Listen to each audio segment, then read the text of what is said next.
Bonjour, and welcome to all of you comic book geeks, readers, and collectors to another top 10 best comics of the week, in my humble opinion. And I have got 15 to show you because I've got 36 comics this week.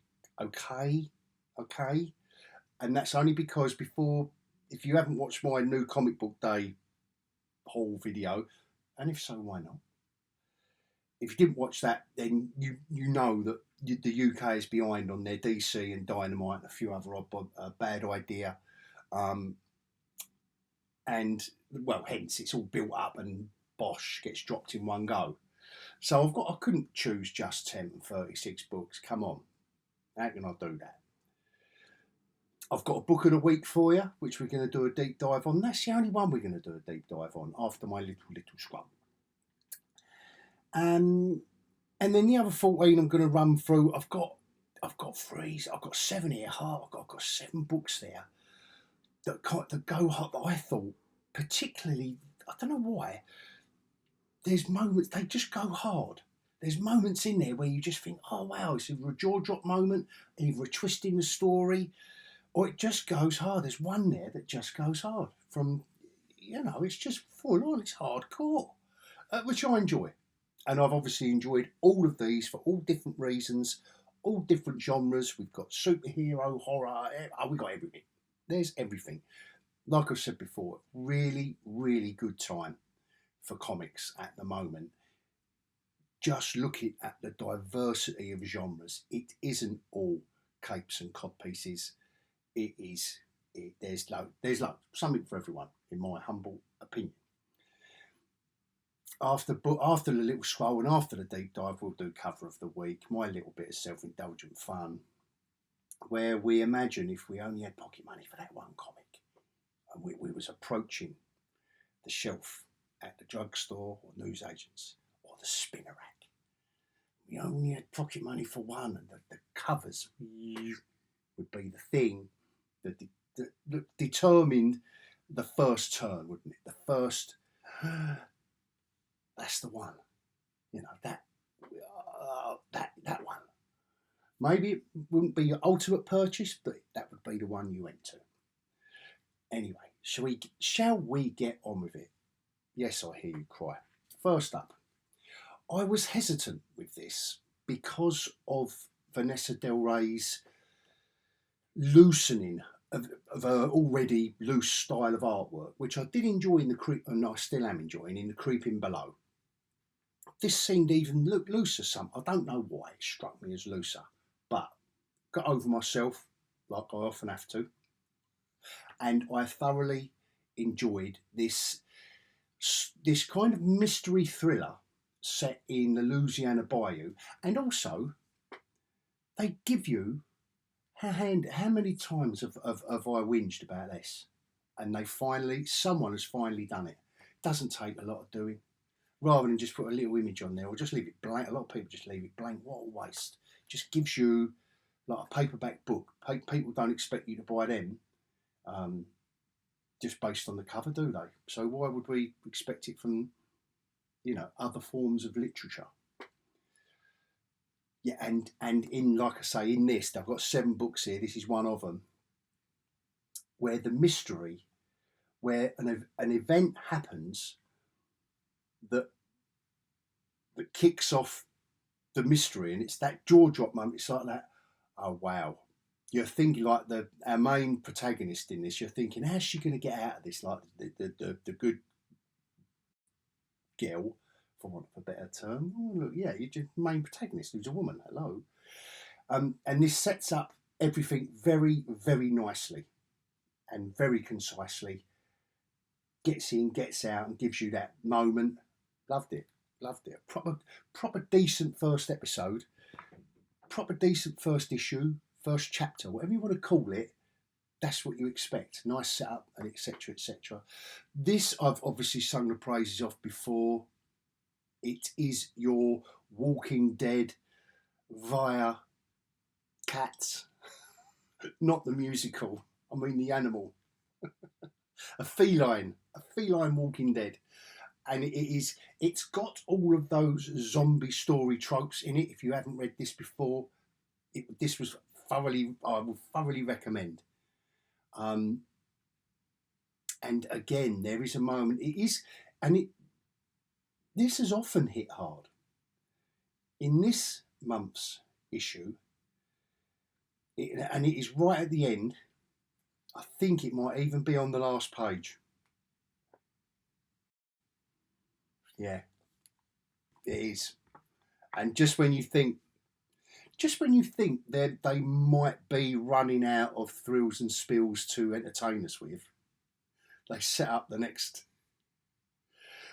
the next thing with that last page. Oh, and it was great. It was great. But our band of brothers and sisters. I mean, how many issues are we in now? Oh, blimey, it don't even say that. Hello, because it's the variant cover. I don't often get the variant covers. Issue 15.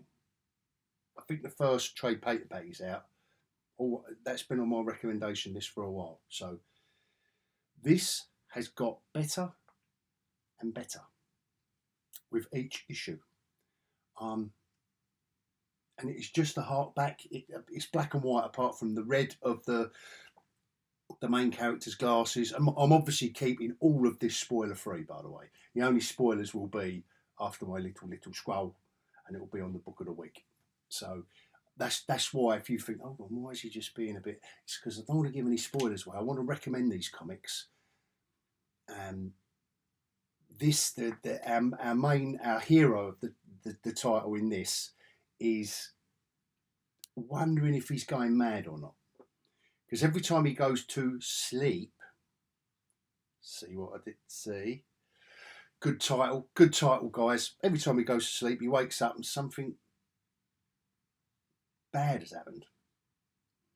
And again, this hits. There is again, it's the last page. It's like, whoa. So yeah, it's just superb, just superb. Now, this, it's weird to describe, but this reads like a movie. It does. It just, I don't know why I get that. I don't know. It just, and you're reading it, and it just, the pace of it just flies along. Considering how many characters and moving parts they've got in this, and I know it was a double-sized, perhaps that was a good play by everyone involved to get a lot of. So after that double-sized issue, there was a lot of characters to introduce. Honestly, we've been off and running on this, and this is, if you like, exciting kind of action mixed with that, not some, yeah, it is horror. Some of the characters in this are quite horrific, and that is why this one is in my little characterization of going hard, because there is a character in it before he gets his comeuppance. There's just a moment that he's committing. I don't know why. I was, it was like, whoa, in it, and yeah. So that is off to, the setup for that is basically a town being, and this is set in modern day, and I suppose it'll be an ongoing thing about how the outer world, or how the characters in this town that has been cut off from society, no Wi-Fi, no nothing. So I know that sounds a bit of a kind of well-trodden trope, but no, it's being handled very, very well in that. So again, thoroughly recommend. This has been good from the start. Bundles of fun.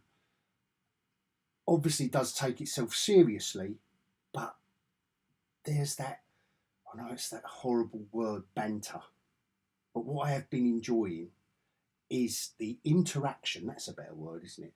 The character interaction between some of these different superhero characters. Some are vampires, some aren't. Of all the ones we know and love, Matthew Rosenberg has been having so much fun with the characters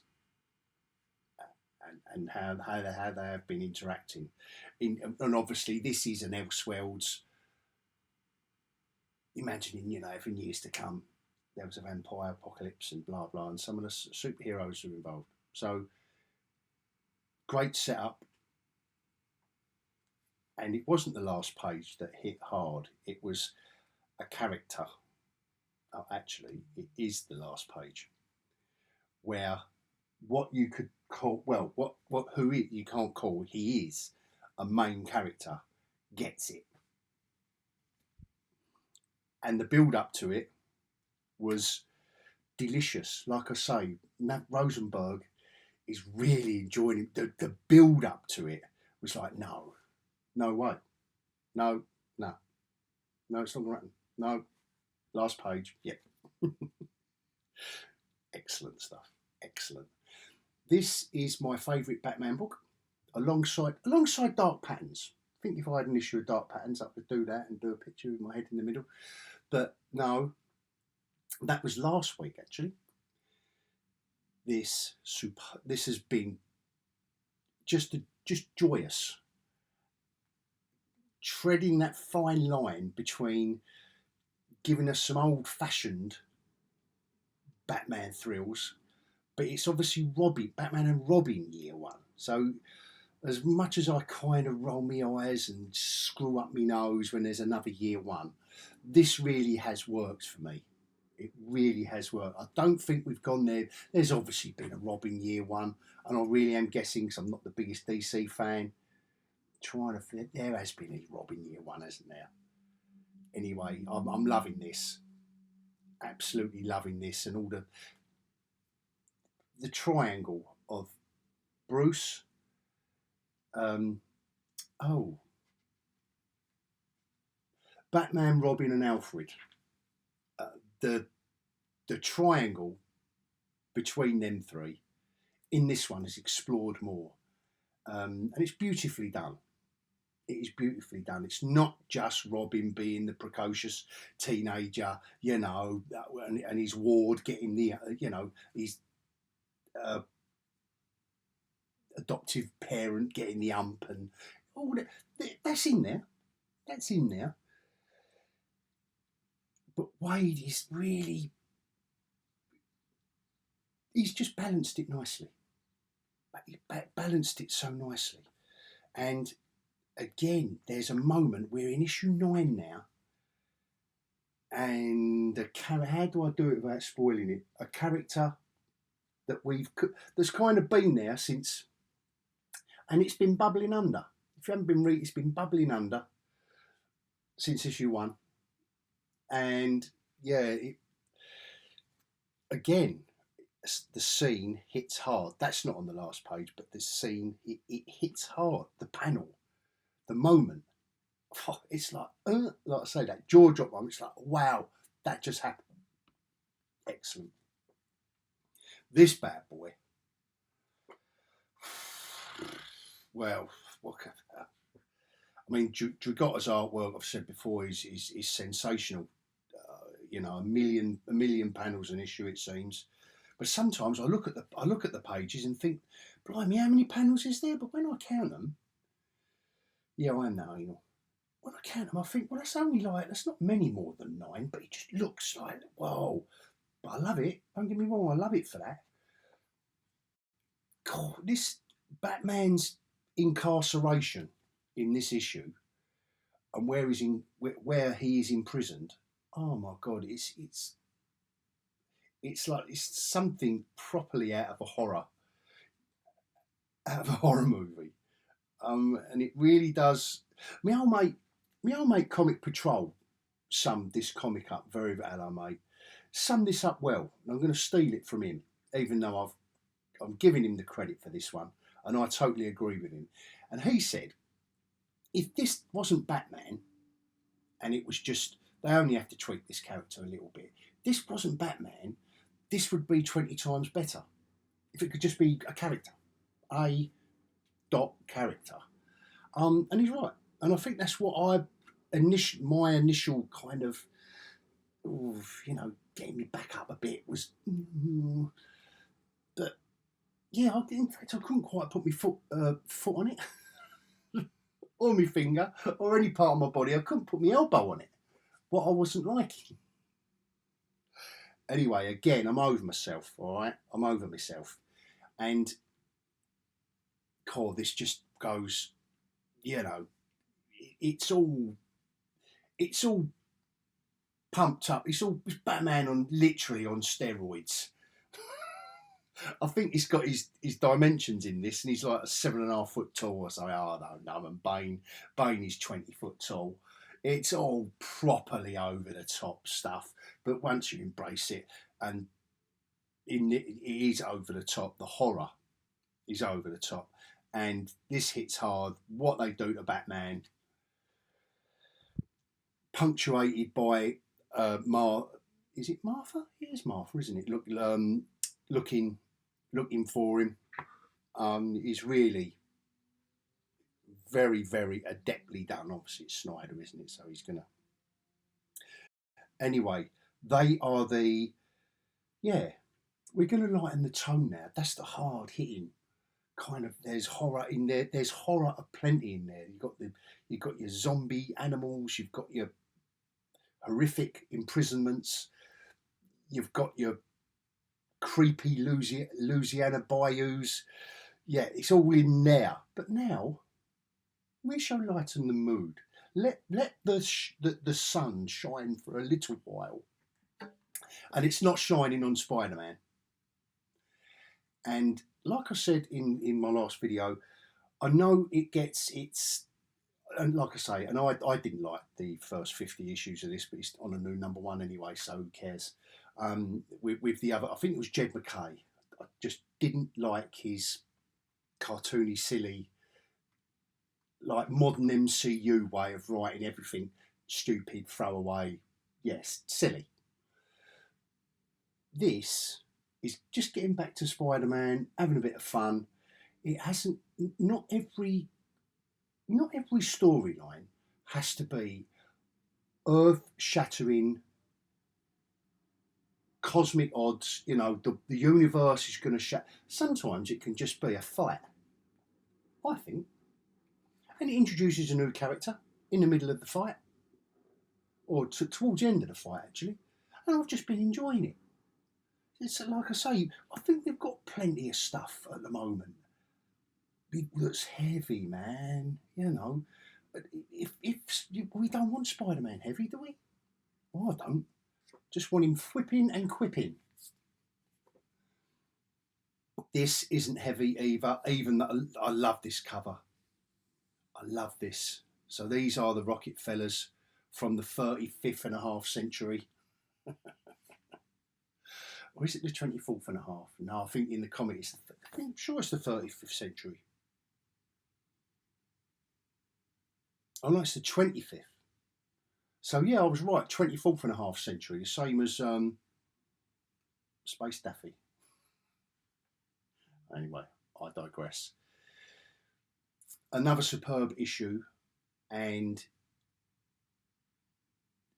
this is the mystery set up at the end of the last issue being revealed, and it's kind of like the backstory to leading up to the events of issue 1, really, like why have they come back in time, and there's a mystery, and all the things involved, and the dad is at the centre of it all.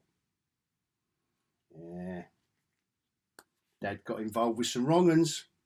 So yeah, basically it's the family. If you haven't read this, again, anything with the Ghost Machine logo on it, if you haven't been here before, just run out and get it. Just do it. It does, particularly actually if you're not too bothered about superheroes, because I don't think there's. I mean, the next one up, Geiger, also Ghost Machine. This is about as superhero as you can get, but it's not really. He's not. Yeah, he falls into more of your anti-hero. This is just a post-apocalyptic. I say just. I don't mean that in a. Well, it's here, isn't it? In the top 15. Post-apocalyptic western. here's our guy Geiger, and he has been through it in all of these 16 issues by now. And again, it's just him, and he's had his kind of band of followers introduced along the way, and it's just been a good, a good post-apocalyptic western. And he's got the power. He controls them with rods in his back. If you haven't read it, controls his bursts of radioactive energy with the rods on his back, that the boron rods. Oh, beautiful, stunning stuff. Again, the best of the absolute bunch, but by a long way. It's not uneven, or only in my personal opinion. I think the absolute Batman has been a bit uneven, and yeah, I can't quite get over it really. That it's Batman and it's changed so much. I know this is Wonder Woman, but it kind of isn't. A bit, you could say that with Batman, it kind of isn't, but there's still a Batman on it. But with this one, I don't know how. Kelly Thompson, isn't it? Yeah, Kelly Thompson and Hayden Sherman. How they're getting away with it. Mixing Wonder Woman into, like, weaving the character into mythology, as well as keeping Steve in there, and a couple of her new friends, like, to ground her, because she's now in, like, the kind of modern era, in this second kind of storyline. But I've been looking at that cover, so I could think, whoa, man. And it's her further adventures, but basically going to hell to rescue people is nearly starting to get. This is joyous in every sense of the word. Mark Millar has kind of must have sat down and I don't know, he just wanted to do something different and thought, I'm doing all this dark stuff. It's always grim and it's always vampires and violence, and this is a Superman, like Huck of the title, is a Superman-like character who's travelling around with his mum and a bloke who his mum met, who's after, and it's about in this story, superheroes kind of are amongst us, but not badly in a bad way. They're just trying to hide, and they're looking. This mysterious guy, or this not mysterious guy, but this guy's been looking for the superhero that saved him when he was a kid or when he was younger. But the Huck character is like Superman, but even nicer. So you find these storylines, there's no cynicism in them, apart from like the bad guys, so to speak, or the bad element that is hovering in the background. And I'm really enjoying it. And it's just a complete change of pace from Mark Millar. So it is your superhero fare. It isn't capes, because they're ordinary people. The superheroes in this are ordinary people, but they're obviously like the Huck of the story, just in a t-shirt and jeans kind of thing, when we're introduced to him in issue 1, he's doing one nice deed every day, at least. Just goes out to do one good deed for the day. That's the style of the storyline. And I'm just really enjoying it, and how he's getting away with it, doing that in these modern times. I hope he does. And Raphael Albuquerque's artwork is nice in that. He can go off on a bit of a tangent sometimes, get a bit rough, but in that, just nicely contained. Yeah, just a lovely comic. Love it. This in and of itself as an issue I mean, I love that cover, and I love this pastel. If you've been here before, you might as well fast forward. I'm going to say all the same things, which is I love the pastel palette. I like the art style of Paul Azaceta, and this is one of Rick Remender's best. But this, in and of itself, is kind of a slower paced issue where I could say not a lot goes on, but it does. There is a lot going on. We're following is spring, isn't it? Yeah, spring is the sister we've out of the seasons are 4 sisters, and spring is the sister we're going through this story through her, and her 3 older sisters, and the mystery about what happened to her mum and dad, and we do find out a bit more about what happened to her, about her mum and dad in this one, and I mean, I'm just thoroughly enjoying it. But like I say, in and of itself, I can't say this is one of the best comics ever. But these are better read as completes, aren't they? As a complete whole. So it's still stunning. Still stunning stuff. Beautifully drawn and coloured. Matthias Lopez on the colours. I have mentioned and gushed about all 3 of them before, and this comic. So stand by me. Beautiful stuff. Here we are again. Yeah, and another one that just, look, I want to get into the seasons because I like the artwork, but I've missed the first 5 issues. Oh, what's it about? That's what it's about. Blank back cover. That's how you do it. Literally, précis of everything from the beginning. Ain't hard, is it? Because this is one of the best comics out there. A kind of a young adult, but don't hold that against it. Bit of a young adult storyline, fantasy storyline. So, but thoroughly. Now this book of the week, guys. Book of the week.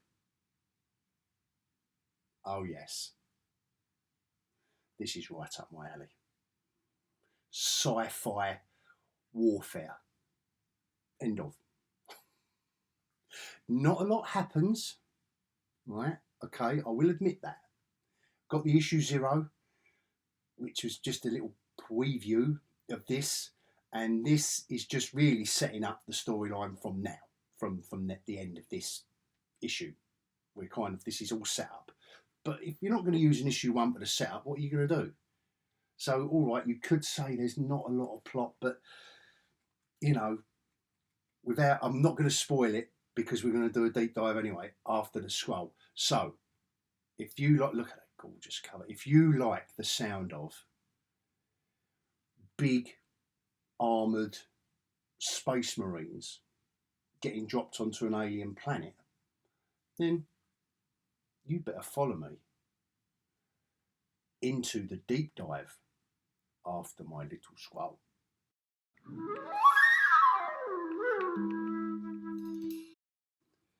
All right then, gang. Only one for the deep dive, but I think well deserving. Is Planet Death, and is Giorello who's done the artwork. Hold on, let's get the names right. It's there up the back here. Look. Sunny Go, colour art, Thomas Giorello on the main art, and it is gorgeous. And like I said in the main bit, destroy the weapon, return home. That is basically the mantra we're following here. But they're all coming out of hypersleep. We have been here before in countless sci-fi books and movies, and particularly movies, because obviously the writer of this comic is the writer of the original John Wick film and franchise. So it is going to be cinematic in scope. Look at that. And these are all the troops awakening, and they're going to get dropped onto a planet. And that's the basic setup for our main hero, our main guy, to romp around from issue 2 onwards on a lone mission. Look at all these are all the drop ships. Here we go. Look, that's their main ship. Look at this artwork and colouring. It's just beautiful stuff. Well deserving of a deep dive. Here we go. Derek Kolstad and Robert Venditti are our writers. I think it's Derek Kolstad who wrote the John Wick script film. Here we go. They're all, and look, straight away it's all gone wrong.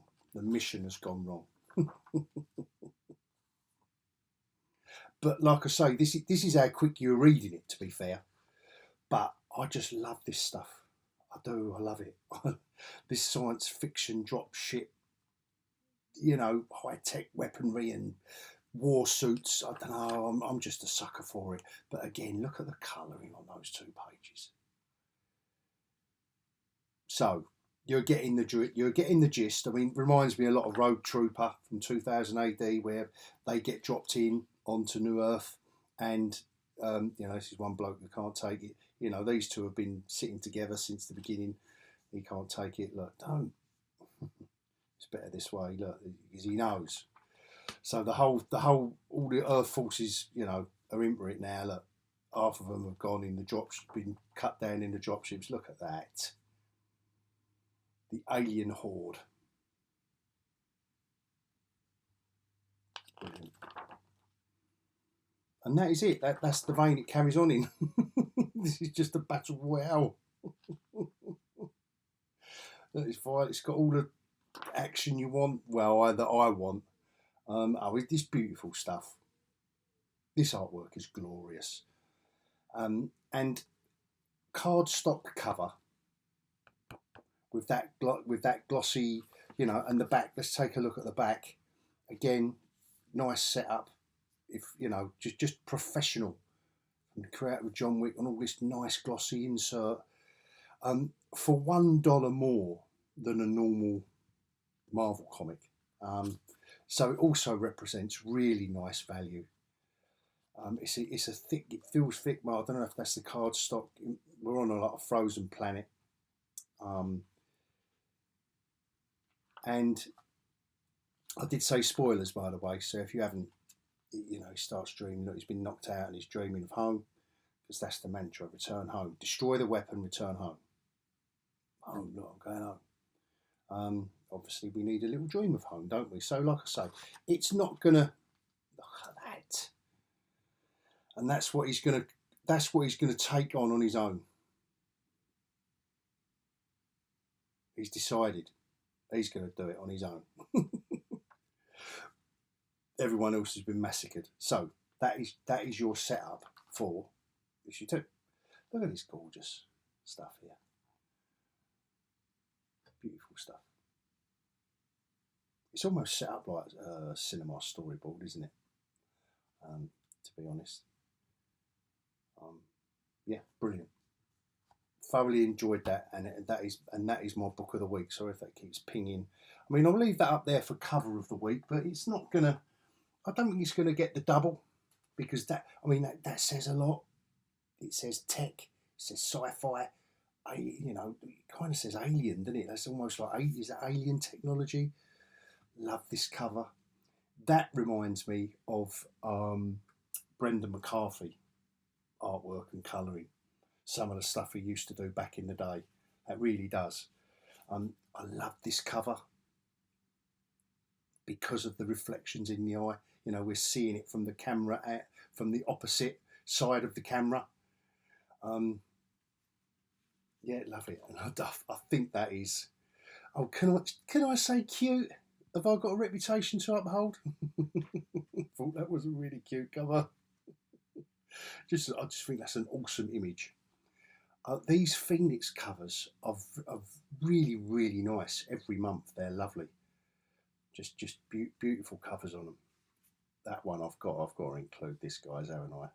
Because like I said in my last video, look at what I did call them fairies in the last, but obviously the mermaids. What are they all shocked? What is the way he's arching his back? Panosian has been very cheeky with this cover, and I like it. I like it a lot. What is he showing them that they're all shocked about? it's obviously his hand being chopped off, but I like the way they've just arched his back, and yeah, very, very cheeky. Batgirl versus Batman, can't get better than that, by Jim Lee. Another Batman cover, love that Bizarro, love the Bizarro versions of Batman and Superman and Robin. Even a little vignette of the Joker and is that Metamorpho? Catwoman, Bizarro Catwoman. And obviously Mikhail Janin has been doing a beautiful job of sometimes interior art, but particularly I just like the way that the Penguin and Bullock are holding on. You know, it's that heroic shot. But it's these two characters that he's saving. You know, he's getting pulled away by his rope. So I don't know. I thought that was a very tongue-in-cheek cover, which I really enjoyed. But is it cover of the week? Not either of those. That is cute, but it's static, isn't it? Death Planet, no. It's beautiful colouring and plenty of action going on there. I like the lightning in the background. Phoenix, you know, Phoenix and Cable. It does say a lot, but no, I do think I do like I like the reflection in this, but there's not a lot going on there really. It's not like an action shot. And I like this, but nevertheless, there isn't a lot going on, is there? It's beautiful imagery. There's not a lot going on. Now these are complete. It's down to these two guys, and I don't make my mind up ahead unless there is a really, really stunning cover. And these aren't stunning covers, but I just love Jim Lee on Batman, and that's a great action shot. And I just think, no, it's going to be that. This is properly my sense of humour. And this is why it's my cover of the week. I know it's an unusual one, but I just like the way Panosian knows. He knows what he's done now. The one thing I do like is that Panosian has got the mermaid looking at his face. So it doesn't matter whether they're gasping at his hand or anything else he might be showing. Anyway, before I get myself in trouble with the algorithm, that is my cover of the week, and I hope you enjoyed that. I always try and have a light-hearted look, or keep it light. You know, keep it light when I do my videos. I hope you enjoyed that. If you followed me this far, thank you so much. I really, really, really do appreciate it. You sexy, sexy subscribers, you. And if you're not, just be sexy and subscribe. Simple as that. If you want to be sexy, do it. Just do it, man. Until next video, I'm going to bid you all adios.